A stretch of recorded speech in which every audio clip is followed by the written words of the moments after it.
Nous sommes au mercredi 5 mars 2025. Mesdames et messieurs, vous êtes bien sûr sur Sport FM et c'est l'heure du journal du matin. Merci de nous choisir pour vous informer. Voici le sommaire.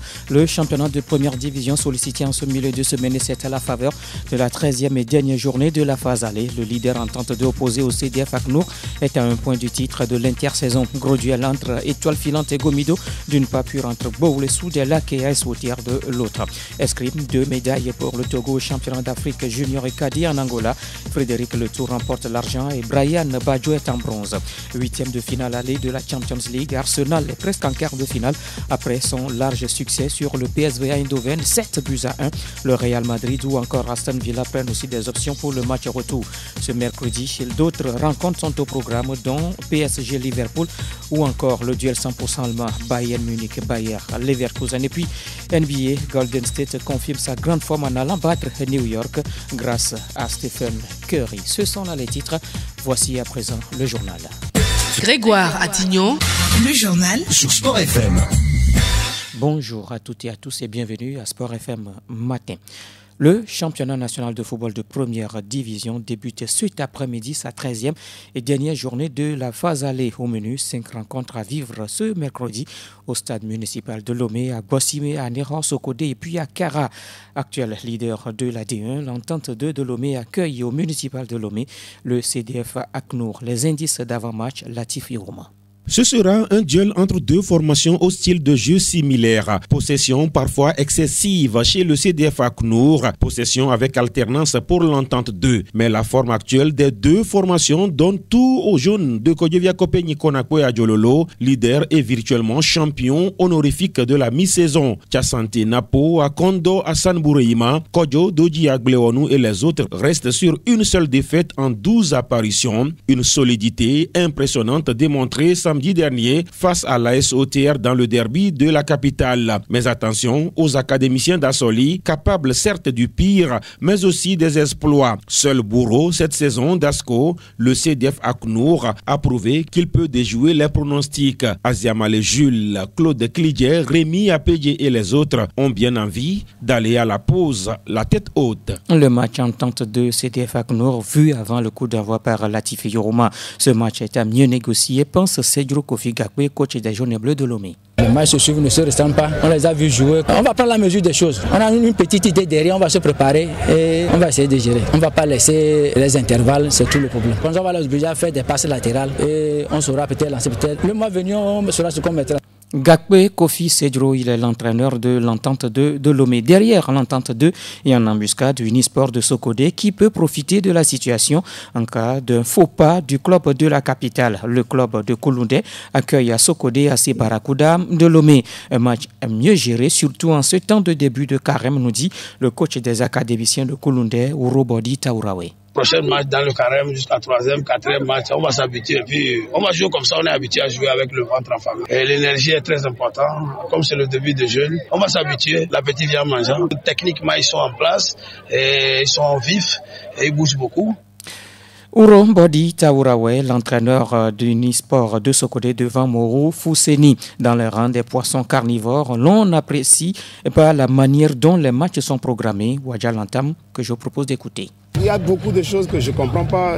On pouvait aussi nous ménager. On joue aujourd'hui, demain on s'entraîne, mardi on prend la route pour Sokodé et ça devient un peu pénible avec ces programmes venant de la fédération. Ça prévoit donc déjà un match compliqué pour vous face à écoutez, je pense que j'ai des garçons qui savent ce qu'ils ont à faire et on va toujours les donner envie de faire mieux. Et je pense que ça va aller, J'ai pas peur de mon équipe.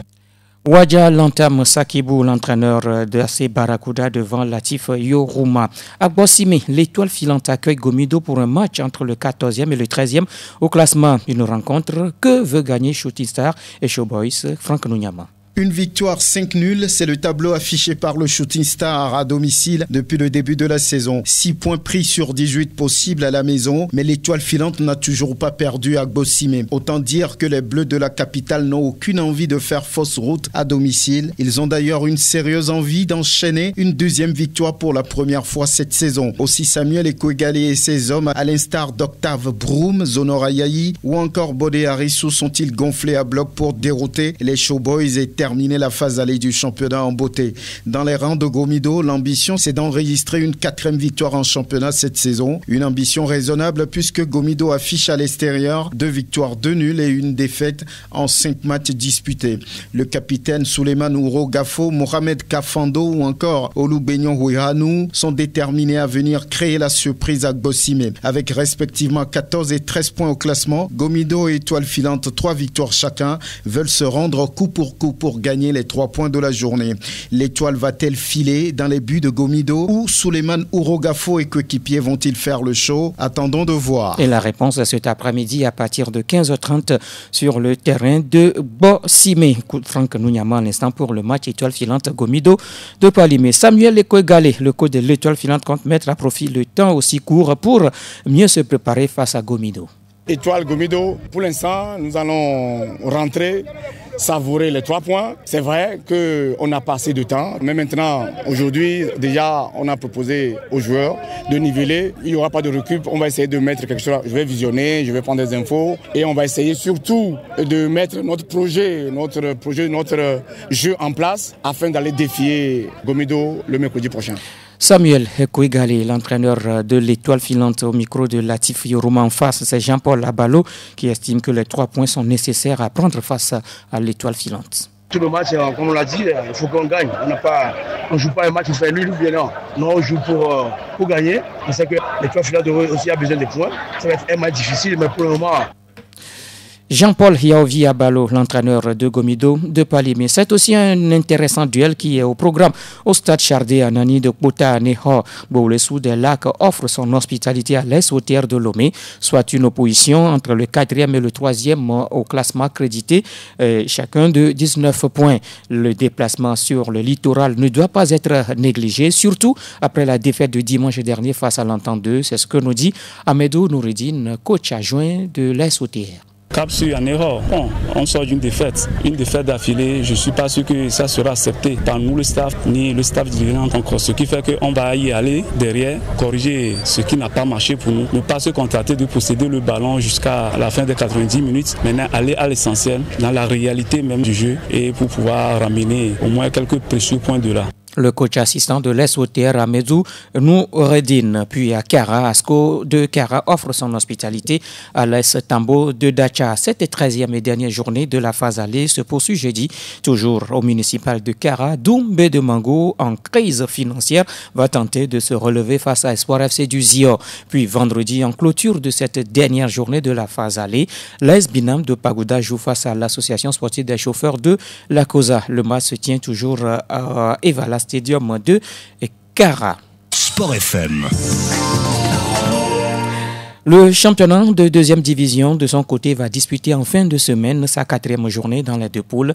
Dans la zone sud, à Atapame, Ifodje de la localité accueille Maranatha de Fiokpo, le leader. Pendant ce temps, à Noche, Ange de Noche reçoit Arabia de Tablibo. 2 grandes rencontres sont au programme dans la capitale. Tout d'abord à Agoué, la Jeunesse Club d'Agoué-Nivé joue face au Dynamique togolais. Et puis, derby de la capitale à Gbossimé entre Gaza de Lomé et Asfosam de Lomé. Dans la zone nord, 2 matchs sont au programme samedi. À Kara, Faudan de Dapaon reçoit l'Union sportive de la Cosa. Puis à Sokodé, à Goua de Kosuntu, affronte Koroki Metete de Tchamba pour un duel de proximité. Dimanche, Bikenti de Bassar reçoit Semasi de Sokodé à Kara. Puis lundi, en clôture de cette 4e journée, toujours à Kara, Kakadel de Doufelgou affronte dans un duel du haut du tableau le Tchaojo Athletic Club de Sokodé. C'est ce qui met fin à la première partie de Sport FM matin. Vous êtes en direct du studio Mensanyame. Dans la suite, nous évoquons de l'escrime en page nationale. Nous parlons une fois encore du sport mécanique, les nouvelles sur le continent, les informations sur le vieux continent, la NBA et puis le tennis. Tout le meilleur de l'info sportive. Une seule chaîne, Sport FM. Sport FM. Sport FM matin, la suite de l'escrime. Le Togo décroche ses premières médailles au championnat d'Afrique junior et cadet de la discipline qui se tient à Luanda, en Angola. Ces médailles ont été obtenues dans les épreuves individuelles de l'épée et du sabre. La médaille d'argent remportée par Frédéric Letou dans l'épreuve épée cadette après avoir passé le cap des quarts et des demi-finales face à des Sud-Africains. Le tireur togolais va s'incliner en finale finale devant l'Égyptien Marouf Youssef 10-15 et remporte ainsi dans la foulée la médaille d'argent. Une fierté pour Frédéric Letou qui nous raconte sa journée. Aujourd'hui est ma première fois de participer au championnat d'Afrique et je suis très content d'avoir décroché la médaille d'argent dans l'épreuve individuelle épée cadette finale que j'avais joué avec l'Égyptien Marouf Youssef qui m'a battu sur un score de 15-10. Dans les jours à suivre, nous avons des combats par équipe et là je promets de donner le meilleur de moi-même pour aider mon équipe à décrocher d'autres médailles encore. Mais je ne m'arrête pas là. Je continuerai de m'entraîner encore plus et par les de l'État et des autorités, j'aimerais participer à des différentes compétitions et des camps d'entraînement à l'étranger. Frédéric Letou, médaillé d'argent au championnat d'Afrique d'escrime. Bien avant cette médaille d'argent, c'est Brian Badjo qui offre la première médaille de ces championnats au Togo. Il s'agit de la médaille de bronze décrochée dans l'épreuve du sabre cadet. L'escrimeur togolais va perdre sa demi-finale. Malgré tout, c'est une satisfaction pour l'athlète togolais à la fin. Aujourd'hui, j'ai tiré un cadet sabre. Je suis très content parce que j'ai obtenu une médaille de bronze pour le Togo. Comme je l'avais promis hier et je l'ai fait, une joie très immense m'envahit. Brian Badjo, médaillé de bronze au championnat d'Afrique d'escrime. Sport FM. Et nous évoquons encore du sport mécanique au-delà du championnat et de la course des motos de ville modifiées qui s'est tenue dimanche dernier. La fédération envisage d'autres activités pour le compte de cette année. Des précisions avec le président de la fédération togolaise de sport mécanique, David Rosan. Pour le compte de la fédération, nous avons d'autres événements qui vont s'intercaler avec du drift, avec des convergences de motards, etc. Et je pense que dans 3 mois, nous aurons la deuxième manche de MVM qui va nous faire continuer le championnat. Le président de la fédération togolaise de sport mécanique, David Rosan. Sport FM. Et nous sommes sur le continent. La main très lourde de la FIFA à l'endroit du coach Patrick Assoumou Eyi, l'ancien coach des U17 du Gabon, est banni à vie de football par l'instance mondiale pour abus sexuels répétés sur les jeunes joueurs dont la plupart étaient des mineurs. Les faits remontent entre 2006 et 2021. Ces allégations ont été révélées lorsqu'une vaste enquête a été diligentée en décembre 2021. Des révélations qui ont poussé dans le temps la Fédération gabonaise de football à suspendre le technicien. Aujourd'hui, la FIFA décide de frapper fort en suspendant à vie Patrick Assoumou Eyi. L'Afrique du Sud candidate pour accueillir le Grand Prix de Formule 1 en 2027. Le pays arc-en-ciel aurait formulé une demande pour cet événement. Un comité local est déjà mis en place pour piloter le projet et ce comité est dirigé par le ministre sud-africain des Sports, Gayton Mackenzie. Pour accueillir ce Grand Prix, le pays de Nelson Mandela met en avant 2 tracés, à savoir le tracé urbain au Cap, puis le circuit historique de Kiliani à Johannesburg, qui a été le théâtre du Grand Prix de Formule 1 en 1993. L'Afrique du Sud n'est pas le seul à se porter candidate. On retrouve également 2 autres pays africains, notamment le Maroc et le Rwanda. À rappeler qu'en septembre dernier, le président rwandais Paul Kagame était au Grand Prix de Singapour pour rencontrer les membres de la Fédération internationale de l'automobile et les propriétaires de Formule 1. Sport FM. Cap sur le vieux continent entame mardi des 8e de finale aller de la Ligue des Champions. Une belle occasion pour Arsenal de prendre de très bonnes options pour le tour suivant. Les Gunners en déplacement sont allés humilier le PSV Eindhoven 7-1, dont un doublé du capitaine Martin Odegaard. Un récital qui permet donc au club anglais d'être rassuré avant le match retour prévu la semaine prochaine.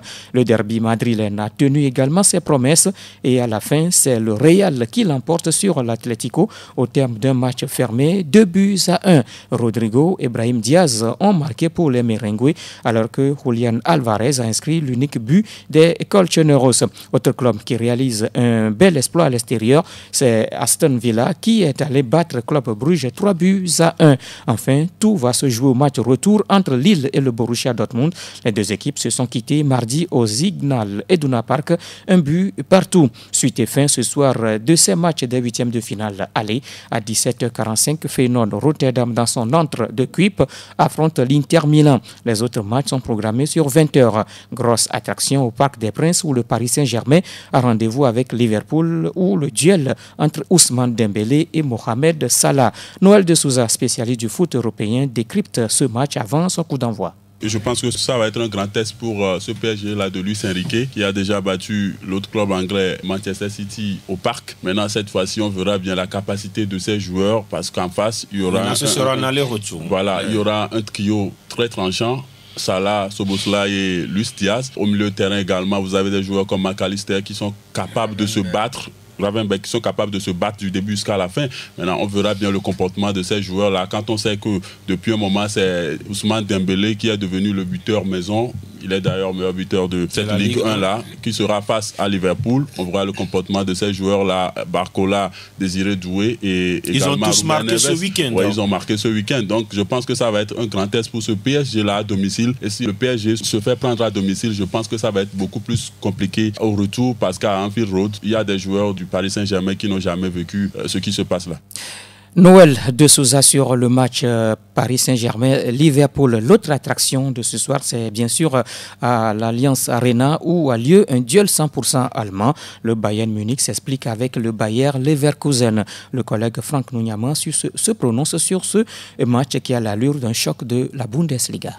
Lorsqu'on prend peut-être le vécu des deux clubs, on va dire que le Bayern de Munich est naturellement favori sur un tel match. Mais quand on regarde ce qu'il s'est passé en championnat et dans d'autres compétitions en Allemagne, on est tenté de donner, on va dire, un petit peu d'avantage au Bayer Leverkusen. Parce que là, la dernière fois en championnat, ça n'a pas été facile pour le Bayern. Il y a eu vraiment beaucoup d'occasions pour les hommes de Xabi Alonso. Et ça s'est terminé sur un 0-0 malheureux pour les deux clubs. Le Bayern est en tête du championnat avec 8 points d'écart et ça peut être, on va dire, un avantage psychologique et mental. Maintenant, sur ce match en Ligue européenne des champions, il va falloir le jouer, il va falloir y aller avec beaucoup d'expérience, beaucoup de solidité. Quand on prend cet aspect-là, le Bayern en matière de Ligue des champions est avantagé, mais attention au Bayer Leverkusen. Le collègue Franck Nouniaman sur le match Bayern Munich-Bayer Leverkusen. C'était au micro de Latif Yoroma, des propos recueillis dans l'émission Plateau Foot Europe. Enfin, le dernier match oppose les Portugais de Benfica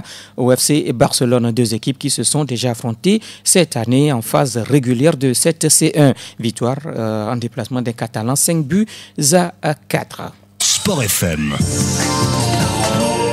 De la NBA, nous évoquons cette victoire à l'extérieur de Golden State chez New York. Les Warriors se sont imposés au Madison Square Garden hier nuit 102-104 chez les Knicks. Stephen Curry est toujours dans son jardin. C'est encore brillé en signant 28 points et 9 passes. C'est la 8e victoire en 10 matchs des Warriors qui s'emparent de la 6e place à l'ouest. Dans les autres matchs de la nuit, Milwaukee s'est imposé devant Atlanta 127-121. Victoire de Cleveland chez Chicago 117-139. Indiana a dominé Houston 115-102. Phoenix a vaincu Los Angeles Clippers 119-117. Minnesota enfonce Philadelphie 126-112. San Antonio accable Brooklyn 127-113. Et Toronto l'a emporté d'un cheveu à Orlando 113-114. Tennis pour refermer cette édition. C'est ce mercredi que débute le Masters 1000 d'Indian Wells. Plusieurs rencontres sont au programme dans les deux tableaux. Chez les hommes, Yom Munar affronte Kei Nishikori. Alexandra Müller face au Brésilien Thiago Sebot. Miomir Kekmanovic défie Talon Grispour. Roberto Carbales Baena donne rendez-vous à Christopher O'Connell. Dans le tableau féminin, voici quelques matchs au programme. Petra Kvitova, rendez-vous avec Varvara Gracheva. Camila Osorio joue face à Naomi Osaka et puis Irina Camelia Begu affronte la chinoise Na Li. Mesdames et messieurs, c'est par cette information sur la petite balle jaune que nous mettons un terme à Sport FM matin, mise en onde par Olivier Koujo. Ah oui, aujourd'hui c'est son jour anniversaire. Alors à cette heureuse occasion, nous lui souhaitons un heureux anniversaire. Toute la rédaction par ma voix te chante joyeux anniversaire. Excellente journée à toutes et à tous, mesdames et messieurs. Les informations sportives vous ont été offertes par Voltic, votre partenaire de sport.